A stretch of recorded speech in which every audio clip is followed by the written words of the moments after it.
Good morning, welcome to Raj news. నేను Ravishankar. AP పంచాయతీలో చర్చను ప్రారంభిద్దాం. ఆంధ్రప్రదేశ్లో వైఎస్ఆర్ కాంగ్రెస్ పార్టీ అధికారంలోకి వచ్చి 2 ఏళ్లు పూర్తయింది. ప్రజా సంకల్ప యాత్రలో ఇచ్చిన హామీలన్నిటినీ ఆల్మోస్ట్ 90% వరకు కంప్లీట్ చేశామని చెప్పి వైఎస్ఆర్ కాంగ్రెస్ పార్టీ నాయకులు, సర్కార్ పెద్దలు చాలా గొప్పగా చెప్పుకుంటూ ఉన్నారు. మరి వివిధ సంక్షేమ పథకాల ద్వారా వేల కోట్ల రూపాయలు సామాన్యులకు ఇస్తూ ఉన్నారు, సామాన్య ప్రజలకు కేటాయిస్తూ ఉన్నారు. మరి ఉద్యోగులను ఎందుకు పట్టించుకోవడం లేదు అనేది ప్రధానంగా ఇక్కడ ప్రశ్న. ప్రభుత్వ ఉద్యోగులకు ఇచ్చిన హామీల సంగతి ఏంటి, పెన్షనర్ల సంగతి ఏంటి, సిపిఎస్ విషయంలో ఎందుకు ఆ హామీని జగన్ సర్కార్ నెరవేర్చలేకపోతోంది? ఇదే అంశం మీద ముందుగా ఏపీ పంచాయతీలో చర్చిద్దాం. చర్చలో పాల్గొనేందుకు మనతో ఉన్నారు రవికిరణ్ గారు, Bharatiya Janata party AP media ప్రతినిధి, బ్రహ్మన్ చౌదరి గారు, Telugu Desam party state organising secretary, అలాగే యానాదయ్య గారు, వైఎస్ఆర్ కాంగ్రెస్ పార్టీ నాయకులు. గుడ్ మార్నింగ్ అండి, వెల్కమ్ టు రాజ్ న్యూస్. ముందుగా రవికిరణ్ గారు, ఉద్యోగులకు ఇచ్చిన హామీల విషయంలో సర్కార్ వెనకడుగు వేస్తోంది అనేది ప్రధానంగా ఒక ఆరోపణ. ఈ ఆరోపణ మీద ఏం చెప్పదలుచుకున్నారు భారతీయ జనతా పార్టీ తరఫున?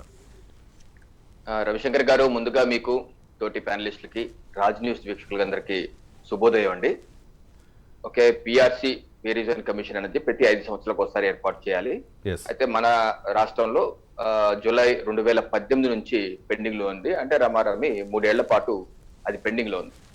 అయితే ఆ రోజు టీడీపీ ప్రభుత్వం, చంద్రబాబు నాయుడు గారు కూడా దాని మీద కమిషన్ ఏర్పాటు చేయకపోవడం, తాత్సారం చేయడం, దాన్ని ఎక్స్టెండ్ కూడా 2 సార్లు ఎక్స్టెండ్ కూడా చేశారు. ఎక్స్టెండ్ చేసి తర్వాత వచ్చిన ప్రభుత్వం వైసీపీ ప్రభుత్వం. అయితే జగన్మోహన్ రెడ్డి గారు ప్రతిపక్షంలో ఉన్నప్పుడు పిఆర్సీని 3 నెలల్లోనే అమలు చేస్తామని చెప్పడం, వారి అధికారంలోకి వచ్చాక, ముఖ్యమంత్రి గారు అయ్యాక ఎంప్లాయీస్ అసోసియేషన్ అందరూ జూన్ 2019 వారు కలిశారు. కలిస్తే వారు ఆ రోజు 27% ఐఆర్ని వారికి ప్రకటించి, అలాగే సిపిఎస్ రద్దు విషయం మీద ఏంటని అడిగితే, రేపు ఎల్లుండిలో క్యాబినెట్ కూర్చోబోతున్నాం, ఆ క్యాబినెట్ లో రద్దు చేస్తామని చెప్పి అన్నారు. 2 ఏళ్ళు అయిపోతుంది, ఇప్పటి వరకు సిపిఎస్ రద్దు చేయలేదు. అలాగే ఏదైతే ఉద్యోగులకి డిఏ విషయం, డిఏలు కూడా గత ప్రభుత్వం పెండింగ్ లో పెట్టింది, ఇప్పుడు ప్రభుత్వం పెండింగ్ లో పెట్టింది, వరుసగా పెండింగ్ పెట్టుకుంటూ వెళ్ళిపోతున్నారు. ఇప్పుడు ఈ రోజు పిఆర్సీని నివేదిక ఇచ్చి అక్టోబర్ 5, 2020 నివేదిక ఇచ్చి 8 నెలలు అయింది.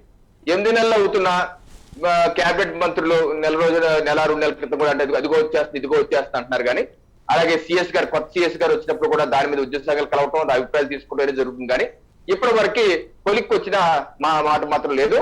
అయితే ఉద్యోగులకి పిఆర్సీ మాత్రం దాని విషయంలో గట్టిగా ఉద్యోగ సంఘాలు మాత్రం గట్టిగా అడగట్లేదు. దానికి కారణం ఏదైనా కావచ్చు. ఒక ఉద్యోగ సంఘం ఒక ఆయన ఏమన్నారంటే, మాకు ఐఆర్ 27% ఇచ్చారు, మా అయితే తర్వాత పెరిగేది 2-3% పెరుగుతుంది కాబట్టి కొంత ఇబ్బంది లేదు అన్నాడు. కానీ పిఆర్సీ రాకపోవడం వల్ల తీవ్రంగా నష్టపోతుంది కాంట్రాక్ట్ ఉద్యోగులు, పెన్షనర్లు. అసలే పెన్షనర్లకి ఈ ప్రభుత్వం వచ్చాక సమయానికి జీతం ఇవ్వటం లేదు, డిలే అవుతుంది. ప్రతి నెల 4 రోజుల్లో 10 రోజుల్లో డిలే అవుతుంది జీతం రావడానికి. పైగా కాంట్రాక్ట్ ఉద్యోగుల్ని జగన్మోహన్ రెడ్డి గారు ఏదైతే అపోజిషన్ ఉన్నప్పుడు రాగానే ప్రతి ఒక్కరిని పర్మనెంట్ చేస్తామన్నారు. ఈ రోజు వరకు 2 ఏళ్ళు అవుతున్నా కాంట్రాక్ట్ ఉద్యోగులు పర్మనెంట్ చేసే విషయంలో అతి గతి లేదు. ఏదైతే వారికి ఏపీ ఆప్కాస్ అని చెప్పేసి ఒక కార్పొరేషన్ ఏర్పాటు చేసి కుడి చేతితో ఇచ్చే డబ్బులు ఎడం చేతితో ఇస్తున్నారు, కానీ వారి ఉద్యోగులను మాత్రం పర్మనెంట్ చేసిన పాపాలు పోలేదు. అలాగే ఏదైతే వాళ్ళు మేనిఫెస్టో చెప్పారు, ఏదైతే 2019 జూన్ వరకు రాష్ట్ర ప్రభుత్వంలో 2,32,000 ఉద్యోగాలు పెండింగ్ లో ఉన్నాయి, మేము రాగానే ఇదంతా భర్తీ చేస్తా ఉన్నారు. అలాగే జనవరి 1వ తారీఖు కల్లా ప్రతి సంవత్సరం యువతకు ఉపాధి కల్పించే విధంగా, ఉద్యోగాలు ఇచ్చే విధంగా ప్రభుత్వ ఉద్యోగాలు జాబ్ క్యాలెండర్, ఒక స్పష్టమైనటువంటి పట్టిక, ఎప్పుడు ఏ రకమైనటువంటి, ఇప్పుడు ఈ మధ్య మనం చూసాం సంక్షేమ పథకాలకు ఒక పట్టిక ఇచ్చారు, అటువంటి పట్టికే ఈ ఉద్యోగాలకు సంబంధించి కూడా ఇస్తా ఉన్నారు. 2,32,000 భర్తీ చేయలేదు. అలాగే ఈ యొక్క జాబ్ క్యాలెండర్ కూడా 2 సంవత్సరాలు అవుతుంది, ఇప్పుడు వరకు అతి గతి లేదు. అంటే వెరసి ఉద్యోగుల విషయంలో మాత్రం తీవ్రంగా ఉద్యోగులు నష్టపోతున్నారు.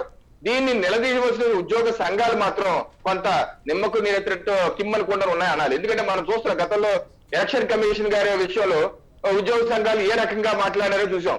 ఎలక్షన్ నిర్వహించాలంటే మీరెవరు నిర్వహించిన ఎలక్షన్ కమిషన్ కూడా ఉద్యోగ సంఘాలు నిలదీసాయి. వాళ్ళ సబ్జెక్ట్ కాకపోయినా సుప్రీంకోర్టు కూడా చివాట్లు పెట్టింది ఉద్యోగ సంఘాలు, వేరే విషయం.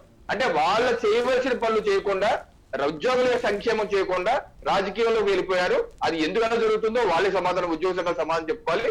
అయితే జగన్మోహన్ రెడ్డి గారు ఏదైతే హామీలు ఇచ్చారో, అపోజిషన్ లో ఉన్నప్పుడు ప్రజా పాదయాత్రలో గారు ఏదైతే హామీ ఇచ్చారో, ఉద్యోగుల విషయంలో పిఆర్సీ అమలు చేస్తామని, కాంట్రాక్ట్ ఉద్యోగులు పర్మనెంట్ చేస్తామని, ఏదైతే రిక్రూట్మెంట్ 2,32,000 వెంటనే భర్తీ చేస్తామని, అలాగే జాబ్ క్యాలెండర్ విషయం కావచ్చు, ఇటువంటి విషయాల్లో పూర్తిగా వైఫల్యం చెందారు. ఈ రోజుకి పెన్షనర్లకు కూడా సమయానికి జీతం ఇవ్వట్లేదు అంటే ఇది ఎక్కడ దౌర్భాగ్యం? ఎన్నో సంవత్సరాల పాటు రాష్ట్ర ప్రజలకు సేవలు అందించి రిటైర్ అయిపోయిన ఉద్యోగులు కూడా సమయానికి మీరు 1వ తారీఖు కల్లా జీతం ఇవ్వాలి కదా. ఇవ్వకుండా 10వ తారీఖు ఎప్పుడు ఇస్తే ఎంతవరకు సమంజసం? ఈ విషయాల మీద రాష్ట్ర ప్రభుత్వం ప్రవర్తించాలి. వెంటనే తెలంగాణ రాష్ట్రం కూడా పిఆర్సీ అమలు చేసింది. జూలై 2021 నుంచి అమలు చేస్తున్నామని చెప్పారు. అయితే ఆ రాష్ట్ర ఉద్యోగులకి ఐఆర్ ఇవ్వలేదు ఆ ప్రభుత్వం, ఇంటర్మ్ రిలీఫ్ ఇవ్వలేదు. మన రాష్ట్ర ప్రభుత్వం ఐఆర్ ఇచ్చింది, కొంతవరకు ఉద్యోగులు కొంతవరకు ఓకే. బట్ ఏదైనా సరే తొందరగా అమలు చేయాలి, పెండింగ్ ఉద్యోగులు భర్తీ చేయాలి, కాంట్రాక్ట్ ఉద్యోగుల్ని వెంటనే పర్మనెంట్ చేయాలని చెప్పి భారతీయ జనతా పార్టీ అయితే డిమాండ్ చేస్తుంది. రవిశంకర్ రైట్. యానాదయ్య గారు, ఇక్కడ ప్రజా సంకల్ప యాత్రలో జగన్మోహన్ రెడ్డి గారు వివిధ వర్గాల సాధక బాధకాలు చూశారు అని చెప్పి మీలాంటి నాయకులు చాలాసార్లు చెప్పారు, జగన్మోహన్ రెడ్డి గారు కూడా చెప్పారు. సో అందువల్లే వాళ్ళ బాధలు చూశారు కాబట్టి ఆయా వర్గాలకు వివిధ సంక్షేమ పథకాల ద్వారా లబ్ధి చేకూరుస్తున్నామని మరి చెప్తున్నారు. ఇదే హామీ ఈ ఉద్యోగుల విషయంలో డిఏ పెంపు అవ్వచ్చు, లేకపోతే పిఆర్సీ అమలు అవ్వచ్చు, లేకపోతే ఈ సిపిఎస్ రద్దు, ఈ 3 విషయాల్లోనూ కూడా సీఎం జగన్మోహన్ రెడ్డి గారు అప్పుడు ప్రతిపక్ష నేతగా ప్రజా సంకల్ప యాత్ర చేస్తున్నప్పుడు పాదయాత్రలో ఇచ్చిన హామీ ఇది. వారంలోపు మీరు సిపిఎస్ రద్దు చేస్తామని చెప్పారు, కానీ 2 ఏళ్లు గడిచిపోయింది. ఎందుకు ఆ విషయంలో మీరు పెద్దగా శ్రద్ధ చూపడం లేదు? వైఎస్ఆర్ కాంగ్రెస్ పార్టీ ప్రభుత్వం ఎందుకు ఇంట్రెస్ట్ చూపించడం లేదు అంటే ఏం చెప్తారు యానాదయ్య గారు? రాజు గారు నమస్కారము. అక్కడ పాల్గొన్నటువంటి చౌదరి గారికి, అదేవిధంగా కిరణ్ గారికి, ప్రేక్షకులందరికీ హృదయపూర్వక ముఖ్యంగా ఇవన్నీ కూడా వాస్తవాలే, కొన్ని మాట్లాడుకోవాల్సిన విషయాలే.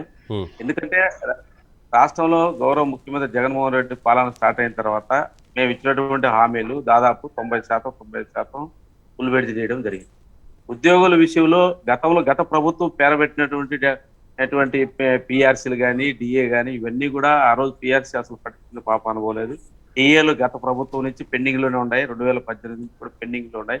ఆ పెండింగ్ బకాయిలు కట్టే పరిస్థితిలోనే ఈ ప్రభుత్వంలో వచ్చిన డబ్బులన్నీ జరిగింది. అదేవిధంగా ఇంకొక విషయం కూడా, పిఆర్సీని నిన్న కూడా కేంద్రంలో కూడా చర్చించడం జరిగింది.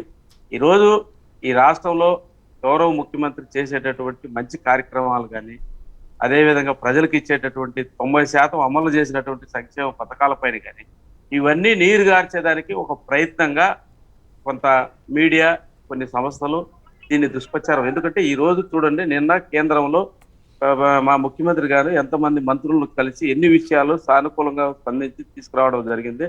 ఇన్ని ఘనంగా ఈరోజు పెట్రోలియం కానీ, ఈరోజు ఉక్కు పరిశ్రమ విషయం కానీ ఇవన్నీ చేసినటువంటి ఘనత ఎక్కడే కానీ అది కనపడకుండా చేయాలంటే ఏదో ఒక విషయం 12,000 కోట్లు బాకీ, అది బాకీ, ఏదో ఒకటి రెచ్చగొట్టే విషయాన్ని ముందుకు తీసుకెళ్లాలనేటటువంటి ఆంధ్రప్రదేశ్ యొక్క ఆలోచన విధానాన్ని ఇక్కడ అది వాస్తవమే కదా యానాదయ్య గారు? 12,000 కోట్ల రూపాయలు డిఏ బకాయి ఉన్న మాట వాస్తవమా కాదా? గత ప్రభుత్వం బాకీ అబద్ధమేం కాదు కదా. డిఏలు గత ప్రభుత్వం బాకీ ఉన్నటువంటి డిఏలు మా ప్రభుత్వం అధికారంలోకి కట్టామా లేదా? ఈ రోజు 1.5 సంవత్సరంగా కరోనా కష్టకాలంలో ఉద్యోగస్తులు గానీ, ప్రజలు గానీ అది కూడా పెండింగ్ ఉంది. 2018 జూలై నుంచి పెండింగ్ లోనే ఉంది డిఏ.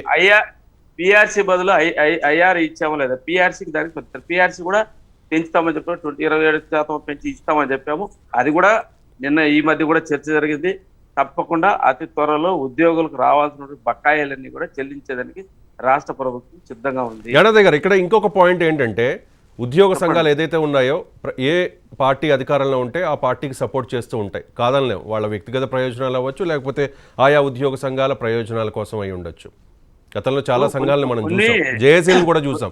కానీ ఇప్పుడు ఆ ఉద్యోగ సంఘాలన్నిటినీ మీరు చెప్పు చేతల్లో పెట్టుకుని, మీ గుప్పెట్లో పెట్టుకుని పెద్దగా ఫైట్ చేయనివ్వడం లేదు అనేది భారతీయ జనతా పార్టీ నాయకులు రవికిరణ్ గారు చేసిన ఒక ఆరోపణ. ఈ ఆరోపణ మీద మీరు ఏం చెప్పదలుచుకున్నారు? ఇప్పుడు రవికిరణ్ గారు చెప్పినట్టు ఉద్యోగ సంఘాలు ఎవరు చెప్పు చేతల్లో ఉండవు. వాళ్ళ సమస్యలు వచ్చినప్పుడు వాళ్ళు గలవిస్తారు. ఆ రోజు ఎన్నికల విషయంలో కరోనా టీకా జరుగుతుంది, ఈ టైంలో కొంత టైం ఇవ్వండి, మాకు కరోనా, మా ప్రాణాలు ముఖ్యము ఉద్యోగాల కంటే అని అడిగింది వాస్తవం. అదే విధంగా ఎన్నికలు కోర్టు జరపమనింది. ఎన్నికలు జరపడం వల్ల ఆ రోజు కరోనా టీకాలు వేసుకోకుండా ఎన్నికలు జరపడం వల్ల ఈ రోజు జరిగే పరిణామాలు చూస్తూనే ఉన్నాము. రాష్ట్రంలో కానీ, దేశంలో కానీ ఎన్నికల వల్ల కేవలం ఒక తిరుపతి ఎన్నికల వల్లనే, అప్పుడు జరిగినటువంటి పంచాయతీ ఎన్నికల వల్లనే ఈ కరోనా విజృంభించి కొన్ని వేల మంది ప్రాణాలు పోవడానికి, లక్షల మంది ఈరోజు ఆర్థికంగా, ఆరోగ్యంగా పోవడానికి కష్టమైంది. మరి ఉద్యోగులు ఆ రోజు వాళ్ళ ప్రాణాల కోసం జరిగిన మాట అడిగారే తప్ప ఏదో ప్రభుత్వానికి మద్దతుగా కాదు. ప్రభుత్వం కూడా ఆ రోజు ఇప్పటికిప్పుడు ఎన్నికలు జరిగేదానికంటే కేంద్ర ప్రభుత్వము కరోనా టీకాలు ఇచ్చింది. కరోనా టీకా అయిపోయిన తర్వాత ఎన్నికలు జరుపుకుంటామనింది. ఉద్యోగస్తులు వాళ్ళు ఫ్రంట్ లైన్ వర్కర్స్ గా వాళ్ళుండి చేయాలి కాబట్టి వాళ్ళకు ఆరోగ్య సమస్య వస్తుందని వాళ్ళు అడిగారు. అంతేగాని ప్రభుత్వానికి ఉద్యోగ సంఘాలకి లింక్. ప్రభుత్వం వేరు, ఉద్యోగ సంఘాలు ప్రభుత్వానికి అనుకూలంగా అంటే ప్రభుత్వం మంచి పనులు చేస్తే అనుకూలంగా ఉంటాయి, లేదంటే ఉద్యోగ సంఘాలు ఉద్యమాలు చేస్తాయి. వాళ్ళకి కావాల్సినటువంటి హక్కుల పైన ఎప్పుడు కూడా ఉద్యోగ సంఘాలు నిరంతరం రిప్రజెంట్ చేయడం, పోరాటం జరుగుతూనే ఉంటది. బీజేపీ వల్ల అయినా మనమైనా వైసీపీ అయినా ఏ పార్టీ అధికారంలో ఉన్నా అధికారంలో ఉన్నంత కొంత సపోర్ట్ చేయొచ్చు, కానీ అధికారులు పనులు చేయించుకుంటారు తప్ప వాళ్ళ సమస్యలు వచ్చినప్పుడు వాళ్ళు రోడ్డు మీదకి వస్తారు. ఖచ్చితంగా వాళ్ళ సమస్యల పరిష్కారానికి ఈ రోజు గౌరవ ముఖ్యమంత్రి గారు సమీక్షలు చేసి వాళ్ళ సమస్యలు త్వరలోనే పరిష్కరిస్తామని వాళ్ళకి హామీ ఇవ్వడం జరిగింది. అందుకని గమ్మునున్నారు. అంతే తప్ప మేము ఒక విషయం రాజు గారు, గతంలో ప్రభుత్వాలు మాత్రం మేము 5 సంవత్సరాలు అయిపోయి 6 నెలలు ఎలక్షన్ ముందు ప్రజలకు ఇచ్చినటువంటి హామీలతో ముందుకు పోలేదు. అధికారంలోకి వచ్చిన మరుసటి దినం నుంచే ఈ రోజు హామీల అమలులో చిత్తశుద్ధిలో ఒక్కొక్కటి చేసుకుంటూ వస్తున్నాం. దాంట్లో 1-2 వెనకబడడం తప్ప అన్ని సమస్యల పరిష్కారం చేస్తున్నాం. ఈ రోజు 30 లక్షల మందికి ఇళ్ల స్థలాలు కట్టించి ఇళ్లు కట్టించడం అనేది ప్రభుత్వమే ఒప్పుకుంటుంది. బీజేపీ నాయకులు హర్షం వ్యక్తం చేస్తున్నారు. రైట్, యానదయ్య గారు, ఇక్కడ మీకు ప్రజలు 151 మంది ఎమ్మెల్యేలను ఇచ్చారు, మంచి మ్యాండేట్ ఇచ్చారు, 22 మంది ఎంపీలను కూడా ఇచ్చారు. ప్రజాప్రతినిధులుగా మీరు ఉంటారు, కానీ ప్రభుత్వాన్ని నడిపించడంలో మీకు సహాయం చేసేది అధికారులు, ఉద్యోగులు మాత్రమే. సో అటువంటి అధికారుల్ని, ఉద్యోగుల్ని ఎందుకు పట్టించుకోవడం లేదు అనేది ప్రధానంగా ఇక్కడ ప్రశ్న. ప్రభుత్వం నడవాలంటే వాళ్లే కీలకం కదా ఇక్కడ. ఇప్పుడు ఒక్కటే రాజు గారు, వాళ్ళను పట్టించుకోవడం లేదనేది ఒక ప్రచారం తప్ప. రైట్, బ్రహ్మం చౌదరి గారు, గత ప్రభుత్వంలో కూడా పెండింగ్స్ ఉన్నాయి. జూలై 2018 నుంచి మీరు 2019 ఏప్రిల్ వరకు అధికారంలో ఉన్నారు. సో దాని తర్వాత మళ్ళీ అదనంగా ఒక 10,000 కోట్ల రూపాయల వరకు డిఏ పెండింగ్. సో అల్టిమేట్గా ఉద్యోగులు నష్టపోతూ ఉన్నారు, ఆ ప్రభుత్వమైనా ఈ ప్రభుత్వమైనా. ఏం చెప్తారు బ్రహ్మం చౌదరి గారు? రవిశంకర్ గారు, మీకు అదేవిధంగా కో ప్యానలిస్టులకి, రాజనీతి వీక్షకులందరూ కూడా శుభోదయం. ఇప్పుడు పిట్టల ద్వారా మాటలాగా ఉన్నాయి. జగన్మోహన్ రెడ్డి గారు ఎన్నికలకు ముందు ఏమంత చెప్పారో ఇప్పుడు చేస్తున్న దాన్ని బట్టి చూస్తే పిట్టల ద్వారా మాటలు లాగా ఉన్నాయి. ఇప్పుడు ఎంప్లాయీస్ పరిస్థితి ఎట్లా ఉందంటే కుర్చీలో పడ్డ ఎలకలాగా అయిపోయింది. వాళ్ళు ఏం చేశారు, మాకు జగన్మోహన్ రెడ్డి గారు వస్తే బయోమెట్రిక్ తీసేస్తారు, జగన్మోహన్ రెడ్డి గారు వస్తే మాకు డిఎల్ ఇస్తారు, జగన్మోహన్ రెడ్డి గారు వస్తే మాకు సిపిఎస్ చేస్తారు, లేకపోతే పిఆర్సి, లేకపోతే రకరకాలమైనటువంటి అపోహాలకి నిజాలని చెప్పేసి నమ్మేసి వాళ్ళు జగన్మోహన్ రెడ్డి గారికి సపోర్ట్ చేయడం జరిగింది. ఎందుకో మొదటి నుంచి కూడా తెలుగుదేశం పార్టీకి, చంద్రబాబు నాయుడు గారికి ఎంప్లాయీస్ కొద్దిగా వ్యతిరేకంగా ఉంటారనేది నేను కూడా ఏకీకరిస్తాను. ఎందుకోసం అంటే చంద్రబాబు నాయుడు గారు మన ప్రజలకు జవాబుదారితనంగా ఉండాలి, వాళ్ళ కట్టినటువంటి ట్యాక్సుల ద్వారానే ఈ ప్రభుత్వం నడుస్తుంది కాబట్టి మనం కస్టోడియన్స్ గా ఉండాలి అనేటువంటి భావనలో చంద్రబాబు నాయుడు గారు ఉంటారు. కాబట్టి రాజకీయంగా కొంత నష్టం జరుగుతుంది అని తెలిసినప్పటికి కూడా అతను చంద్రబాబు నాయుడు గారు ఏంటంటే ఉద్యోగస్తుల్ని కొంచెం ప్రజాసేవకులుగా మీరు ఉండాలి అని చెప్పేసి బాగా ఒత్తిడి చేసేసి శ్రమ విషయంలో అంటే పని విషయంలో కొంచెం ఇబ్బంది పెడతారు. ఎందుకంటే మొట్టమొదటిసారిగా భారతదేశంలో చూసుకుంటే ఆకస్మిక తనిఖీలను తీసుకొచ్చింది కూడా చంద్రబాబు నాయుడు గారు. దానివల్ల చాలా మంది ఉద్యోగస్తులు కూడా ఇబ్బంది పడ్డారు. మొదటి నుంచి కూడా ఉద్యోగస్తులు కొంచెం తెలుగుదేశం పార్టీకి, చంద్రబాబు నాయుడు గారికి వ్యతిరేకంగా ఉంటారు. కానీ మొట్టమొదటిసారిగా ఉద్యోగస్తులు చంద్రబాబు నాయుడు గారికి సహకరించినటువంటి సంఘటన ఏంటంటే రాష్ట్రం విడిపోయింది. 10 సంవత్సరాలు ఉమ్మడి హైదరాబాద్ ఉమ్మడి రాజధానిగా ఉన్నప్పుడు కూడా ఎప్పటికైనా సరే మనం అమరావతికి వెళ్ళి పరిపాలించుకోవాల్సిందే, తప్పదు అని చెప్పేసి ఉద్యోగస్తులందరూ కూడా మీరు నాకు సహకరించాలి, రాష్ట్ర ప్రజలకు సహకరించాలి, మనం ఓ రాజధాని కట్టుకుందాము, మన రాష్ట్రాన్ని మనం పరిపాలించుకుందాం అని చెప్పేసి అందరం వెళ్ళిపోదాం అని చెప్పేసి ఎన్జిఓస్ అందరం పిలిపించుకొని కూర్చోబెట్టి మాట్లాడుకుంటే మీ ఇబ్బందులు చెప్పండి అంటే వాళ్ళకు ఉన్నటువంటి ఇబ్బందులు వాళ్ళు చెప్పినప్పుడు చంద్రబాబు నాయుడు గారు శనివారం, ఆదివారం 10 దినాలలో కొంత వాళ్ళకి వెసులుబాటు కల్పించి హాస్టల్ ఫెసిలిటీ ఇచ్చి తర్వాత ప్రత్యేకమైనటువంటి వాళ్ళకి కొన్ని వెసులుబాట్లు కల్పించేసి అమరావతి తీసుకురావడం జరిగింది. తీసుకొచ్చిన తర్వాత 16,000 కోట్ల లోటు బడ్జెట్ ఉన్నప్పుడు కూడా వాళ్ళకి ఫిట్ పెన్షన్ ఏర్పాటు చేయడం జరిగింది. అప్పుడు ఎన్జిఓస్ కొంతమంది నాతో చెప్పారండి, గెస్టెడ్ ఎంప్లాయీస్ కానీ లేకపోతే టీచింగ్ స్టాఫ్ కానీ నాన్ టీచింగ్ స్టాఫ్ కావచ్చు, మొత్తం కూడా తెలంగాణ 46% ఫిట్మెంట్ ఇచ్చింది, మనకి ఇక్కడ 30% ఇచ్చినా కూడా చాలు, అసలు ఇస్తారా ఇవ్వరా, అసలు ఇచ్చే పరిస్థితి అయితే మాకు తెలిసి రాష్ట్రంలో కనపడట్లేదు అని చెప్పేసి వాళ్ళు వేచి చూస్తున్నటువంటి తరుణంలో తెలంగాణ అంటే అది లాభసాటిగా ఉన్నటువంటి బడ్జెట్ లో ఉన్నప్పుడు కూడా, ఆంధ్రప్రదేశ్ లోటు బడ్జెట్ లో ఉన్నప్పుడు కూడా తెలంగాణ ప్రభుత్వానికి, తెలంగాణ ఉద్యోగస్తులకి ఎక్కడా కూడా తగ్గకుండా ఆంధ్రప్రదేశ్ ఉద్యోగస్తుల యొక్క ఆత్మగౌరవాన్ని, వారి సమస్యలను గుర్తించినటువంటి వ్యక్తి చంద్రబాబు నాయుడు గారు. ఆ రోజున 46% ఫిట్మెంట్ ఇవ్వటం అంటే మామూలు విషయం కాదు. ఉద్యోగ సంఘాల వాళ్ళు చెప్పారనమాట, మామూలు విషయం కాదు ఇది చంద్రబాబు నాయుడు గారు తీసుకున్నటువంటి నిర్ణయం, సాహసప్రదమైనటువంటి నిర్ణయం, ఈ సమయంలో పాటిస్తే మాత్రం దీన్ని తిరుగులేదని చెప్పారు. చంద్రబాబు నాయుడు గారు కూడా మాట నిలబెట్టుకున్నారు, చేశారు. కానీ డిఎల్ విషయంలోకి వచ్చేసరికి రవిశంకర్ గారు తెలుగుదేశం పార్టీ కూడా మీరు పెండింగ్ ఉన్నాయని చెప్పారు. కానీ కిరణ్ కుమార్ రెడ్డి గారి దగ్గర నుంచి చంద్రబాబు నాయుడు గారు ముఖ్యమంత్రిగా పదవి బాధ్యతలు స్వీకరించినప్పుడు ఒకసారి ఆలోచిస్తే క్యారీ ఫార్వర్డ్ డిఎల్ ఎప్పుడు కూడా పెండింగ్ లో ఉంటాయి, 1-2 ఉండటం అనేది సహజం. కానీ ఏ ప్రభుత్వం అధికారంలోకి వచ్చిన తర్వాత అయినా సరే క్వార్టర్లీ సమీక్ష చేసుకొని డిఎల్ విడుదల చేయడం సహజం. ఇక్కడ ఒక అడుగు ముందుకేసి జగన్మోహన్ రెడ్డి గారు అధికారంలోకి వచ్చిన తర్వాత క్యారీ ఫార్వర్డ్ డిఎల్స్ క్లియర్ చేస్తూ ఒక మాట చెప్పారు. పెండింగ్ లో ఉన్నటువంటి డిఎల్ కి ఒక క్యాలెండర్ విడుదల చేశారు. క్యాలెండర్ విడుదల చేసి దాని ప్రకారం నేను తప్పకుండా విడుదల చేస్తానని చెప్పి జనవరిలో ఒక డిఏ విడుదల చేయాలి, చేయలేదు. లేకపోతే ఈ మంత్ విడుదల చేయాలి, మార్చిలో చేయలేదు. జూన్ జూలైలో చేయాల్సినటువంటి అవసరం ఉంది. 3,000 కోట్లు ఒకటి, 2,400 కోట్లు ఒకటి చేయరు కూడా. బయోమెట్రిక్ తీసేస్తామని చెప్పేసి ప్రధానమైనటువంటి డిమాండ్ ఉపాధ్యాయులకి, మన ఉద్యోగస్తులకు ఇచ్చేది బయోమెట్రిక్ సిస్టమ్ తీసేస్తున్నారు. తీసేసేటువంటి పరిస్థితులు వీళ్ళు లేరు, తీయరు కూడా. వాళ్ళైతే పాటించరు, వాళ్ళైతే సచివాలయానికి రారు, వాళ్ళైతే ప్రజల చేత జీతం తీసుకుంటూ వాళ్ళైతే ప్రజల సేవకు అంకితం కారు. కానీ మరి ఉద్యోగస్తుల మీద మాత్రం ఒత్తిడి పెంచుతారు. ఈ రోజున ప్రభుత్వం అంటే ఒక ముఖ్యమంత్రి కాదండి, ముఖ్యమంత్రితో కూడినటువంటి మంత్రులు. అటువంటి ఇలా ముఖ్యమంత్రి గారు కేంద్ర జలవనరుల శాఖ మంత్రి దగ్గరికి వెళ్ళేటప్పుడు రాష్ట్ర జలవనరుల శాఖ మంత్రి ఉన్నాడు, కేంద్రంలో మానవ వనరుల అభివృద్ధి మంత్రి ఉన్నాడు, కానీ రాష్ట్రంలో మానవ వనరుల అభివృద్ధి లేదు. విద్యాశాఖ మంత్రి ఉన్నాడు, కేంద్రంలో విద్యాశాఖ మంత్రి లేడు, మానవ వనరుల శాఖ మంత్రి ఉన్నాడు. మరి మానవ వనరుల అభివృద్ధి శాఖ మంత్రి దగ్గరికి పోయేటప్పుడు రాష్ట్ర విద్యాశాఖ మంత్రి ఉన్నాడు. సంబంధిత శాఖ మంత్రుల దగ్గరికి వెళ్ళేటప్పుడే రాష్ట్ర మంత్రులకి దిక్కు లేనప్పుడు ఇక ఉద్యోగస్తులు, ఇది ఆత్మగౌరవ సమస్య కావచ్చు, డిఎల్ సమస్య కావచ్చు, పిఆర్సీల సమస్య కావచ్చు, సిపిఎస్ సమస్య కావచ్చు, అవుట్ సోర్సింగ్ పర్మనెంట్ చేస్తా ఉన్నా, కాంట్రాక్ట్ ఉద్యోగస్తులను పర్మనెంట్ చేస్తా ఉన్నా, ఇవన్నీ చేస్తారని చెప్పేసి అనుకోవటం అపోహ మాత్రమే. ఉపాధ్యాయులకు, ఉద్యోగస్తులకు కూడా ఇప్పటి వరకు ఉన్నటువంటి అపోహలు కానీ, లేకపోతే వాళ్ళకు ఉన్నటువంటి నీళ్లు మెడలు కానీ తెలిగిపోయి ఈ ప్రభుత్వంకి ఏమీ చేయదు, మనం తప్పుగా ఆలోచించాము, తప్పు చేశాము అనేటువంటి బాధలోకి ఉద్యోగస్తులందరూ కూడా వచ్చారు.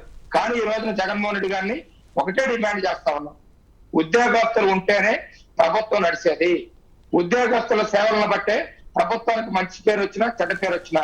కాబట్టి మీరు ప్రతి నెల కూడా తెలుగుదేశం ప్రభుత్వం 1వ తారీఖున జీతాలు ఇచ్చేది. ఈ రోజున 10వ తారీఖుకి, 11వ తారీఖు, 12వ తారీఖు ఇచ్చేటువంటి పరిస్థితులు లేదు. ఉద్యోగస్తులకి వేరే ఆదాయాలు ఉండవు. వాళ్ళకి వచ్చేటువంటి 50,000, 60,000, 70,000 జీతంలో వాళ్ళ పిల్లల చదువుల ఫీజులు, అదేవిధంగా వాళ్ళ ఇంటి అద్దెలు, వాళ్ళ కారు ఈఎంఐలు, వాళ్ళు ఏదైనా ఇల్లు కొనుక్కుంటే హౌసింగ్ లోన్లు, వీటన్నిటి కూడా ఒక ప్రణాళికాబద్ధంగా ఉంటారు. కాబట్టి వాళ్ళని ఇబ్బంది పెడితే ప్రజలకు సేవ చేయడానికి ఆటంకాలు కలుగుతాయి. కాబట్టి ఎవరైనా సరే డిఎల్ విడుదల చేసి సిపిఎస్ సిస్టమ్ విషయంలో ఇందాక అధికారం చెప్పిన విధంగా ఉద్యోగస్తులందరూ వెళ్లి అభినందించడానికి ముఖ్యమంత్రి గారిని కలిసి ఒక బొకే ఇస్తే ఆ రోజున it will be done in 1 week అన్నాడు. It will be done in 1 week అన్నాడు. ఏమైంది? ఎన్ని వారాలు అయింది? 750 రోజులైంది. వారం రోజుల్లో అయిపోతున్నటువంటి సమస్య 755 రోజులైనా కూడా ఈ రోజు వరకు కూడా సమస్యకు పరిష్కారం కనుగొనలేకపోయాడు ఈ ముఖ్యమంత్రి. ఉద్యోగస్తులను కూడా మోసం చేసినటువంటి ప్రభుత్వం, ప్రజలతో సహా ఉద్యోగస్తులు కూడా మోసం చేసిన ప్రభుత్వం ఏదైతే ఉందంటే అది కాశ్మీర్ నుండి కన్యాకుమారి వరకు ఈ జగన్మోహన్ రెడ్డి ప్రభుత్వం ఈ రైట్. రవికిరణ్ గారు, ఇక్కడ సిపిఎస్ విషయంలో 2 లక్షల మంది పెన్షనర్లు ప్రభావితమయ్యే అవకాశం ఉంది. ఎందుకంటే పెన్షన్తోనే చాలామంది జీవనం గడుపుతూ ఉంటారు ఉద్యోగం తర్వాత, పదవి విరమణ తర్వాత. దీనికి సంబంధించి ఉపసంఘం కూడా పరిశీలనలు చేసింది, కేంద్రం కూడా కొన్ని సవరణలు చేసింది. కానీ ఆ సవరణలు రాష్ట్రంలో అమలు కావడం లేదు. ఏం చెప్తారు? అదే సమస్య. రాష్ట్ర ప్రభుత్వం, జగన్మోహన్ రెడ్డి గారి ఆలోచన ఎలా ఉందంటే, నాకు నవరత్నాలతోనే పని, మిగతాది నాకేం పని లేదు అన్నట్టు నడుస్తుంది. ప్రతిదీ లో ప్రయారిటీయే. వారికి హుటాహుటిన ఆవు మేఘాల మీద ఏదైతే ఈ నవరత్నాల విషయంలో క్యాలెండర్ ఇచ్చుకుంటున్నారు, టైం కి టైం డబ్బులు ఇచ్చేస్తున్నారు, అది బానే ఉంది. కానీ మిగతా పరిస్థితి ఏంటి? ముఖ్యమంత్రి గారు అంటే పాలన, మొత్తం రాష్ట్ర పాలన 5 కోట్ల ప్రజల యొక్క సంక్షేమం చూడాలి. కేవలం మీరు ఒక వర్గ ప్రజల్ని చూసుకొని మధ్యతరగతి, ఎగువ మధ్యతరగతి ప్రజల్ని ఇబ్బంది పెట్టే విధంగా ఉంది ఈ రోజు రాష్ట్ర ప్రభుత్వ పాలన. మధ్యతరగతి, ఎగువ మధ్యతరగతి చాలా ఇబ్బంది పడుతున్నారు. ఓకే, తెల్ల కార్డులు ఉన్న వాళ్ళకు ఏదో రకంగా సంవత్సరానికి ఒక 20,000, 30,000, 40,000 వాళ్ళ జేబులో వచ్చి పడిపోతున్నాయి. నాకు ఒక ఓటు బ్యాంకు కావాలి, ఒక ఓటు బ్యాంక్ ఉంటే చాలు, ఎవరేమైనా ఎటు వెళ్ళిపోతే నాకేంటి అంటే అలా కాదు కదా. 5 కోట్ల ప్రజల యొక్క సంక్షేమం, అభివృద్ధి, రాష్ట్ర సంక్షేమ అభివృద్ధి 2 పేర్లుగా చూసుకోవాలి. అలాగే ఉద్యోగస్తుల విషయాలు కూడా. ఉద్యోగస్తులు ఇప్పుడు గవర్నమెంట్ అంటే ఎగ్జిక్యూటివ్, అలాగే లెజిస్లేటివ్, జ్యుడిషియరీ అన్ని వ్యవస్థల్ని సమానంగా చూసుకొని ముందుకు వెళ్ళాలి కదా. అంతేగాని ప్రతి విషయంలోనూ ఓటు బ్యాంక్ అంటే ఎలాగా? ఇప్పుడు సిపిఎస్ రద్దు విషయం, నేను అధికారంలోకి వచ్చిన ఆ రోజు జూన్ 8వ తారీఖు 2019 ఎంప్లాయీస్ అందరూ కలిస్తే రేపు 2వ క్యాబినెట్ మీటింగ్ ఉంది, వెంటనే రద్దు చేస్తున్నా అన్నారు. 1-2 రోజులు అయిపోతుంది అన్న విషయాన్ని ఈ రోజు వరకు పెండింగ్ పెట్టేసి 2 ఏళ్ల పాటు దాని తాచారం ఉండటం వల్ల ఏంటి మీ యొక్క ఉద్దేశం? అరే పెన్షన్ అండి, ఇన్ని సంవత్సరాల పాటు 30 ఏళ్ళు 40 ఏళ్ల పాటు రాష్ట్రానికి సేవ చేసి ఏదైతే రిటైర్ అయిన పెన్షనర్లకి మీరు సమయానికి జీతం పెన్షన్ ఇవ్వకపోతే ఎలాగా? మీరు ఇస్తున్నారు కదా 3,000 పెన్షన్, 2,250 పెన్షన్ కరెక్ట్ గా మీరు మీ పేపర్లో కూడా వేస్తారు కదా. ఈ రోజు 50% ఇచ్చాం, ఈ రోజు 80% ఇచ్చాం, వారం రోజులు 100% పూర్తయిపోయింది. వారికి ఒక న్యాయమును, దేశ రాష్ట్రానికి సేవ చేసి వారి యొక్క సేవలు అందించి రిటైర్ అయినప్పుడు ఇంకో న్యాయమా? ఇదొక న్యాయం. దీన్ని కూడా అలాగే చేయండి. దీన్ని కూడా అలాగే 2వ తారీఖు కల్లా 80%, 4వ తారీఖు 100% ఇచ్చేసామని చెప్పచ్చు కదా. ఎందుకు ఒకరికి ఒక వైఖరి, ఇంకో వైఖరి? ఈ రకమైన విధానం రాష్ట్ర ప్రభుత్వం అవలంబిస్తే రాష్ట్ర ప్రభుత్వానికి ఇబ్బంది. ఉద్యోగస్తుల యొక్క అసహనం, లేకపోతే వారి యొక్క అనీజీనెస్ పెరిగిపోతే రాష్ట్ర ప్రభుత్వం మీద, పథకాల మీద దాని యొక్క ప్రభావం పడుతుందని ప్రభుత్వం గ్రహించాలి. ఎందుకంటే ఒక యంత్రాంగం, మొత్తం రాష్ట్రంలో ఉన్న యంత్రాంగం పనిచేస్తేనే రాష్ట్ర ప్రభుత్వ పెర్ఫార్మెన్స్ దాన్ని రిఫ్లెక్ట్ అవుతుంది. అంతేగాని మీరు వాళ్ళని అర్ధాకల్లో ఉంచి ఏదైతే మీరు కాంట్రాక్ట్ ఉద్యోగుల్ని, అవుట్సోర్స్ ఉద్యోగుల్ని పర్మనెంట్ చేస్తారని చెప్పి ఆశల పల్లకి లెక్కించారో, పల్లకి మీద డమాల కింద పడేశారు. 2 ఏళ్ళు అయింది, ఒక్క పర్మనెంట్ చేయలేదు. ఎంత ఇబ్బంది అండి. ఒక్క ఉద్యోగం 2,32,000 ఉద్యోగాలు ఆ రోజు, ఇప్పుడు ఇంకో 1,00,000 ఆడే ఉంటాయి. 3 లక్షల పైచీలకు ప్రభుత్వ ఉద్యోగాలు మీరు భర్తీ చేయలేదు. ఎంతమంది యువతకి, వాళ్ళ కుటుంబాలకు మీరు అన్యాయం చేస్తున్నారు. కేవలం నవరత్నాలే, నాకు వేరే పని లేదు, డబ్బులు వేస్తాను, నేను కూర్చుంటాను, బటన్ నొక్కుతాను, డబ్బులు వేస్తాను, వాళ్ళంతా నా ఓటు బ్యాంక్ ఓట్లు వేస్తారు, ఇది చాలా నాకు అనుకుంటూ సమంజసం కాదని చెప్పి మా యొక్క అభిప్రాయం. రైట్. మొత్తం మీద ఈ ఉద్యోగుల విషయంలో కాస్త అసహనం ఉన్నమాట వాస్తవం. డిఏ చెల్లింపు అవ్వచ్చు, లేకపోతే పిఆర్సీ అమలు, అలాగే సిపిఎస్ రద్దు విషయంలో రాష్ట్ర ప్రభుత్వం కాస్త ఆలోచించాలి అనేది చాలామంది చెప్తూ ఉన్నారు.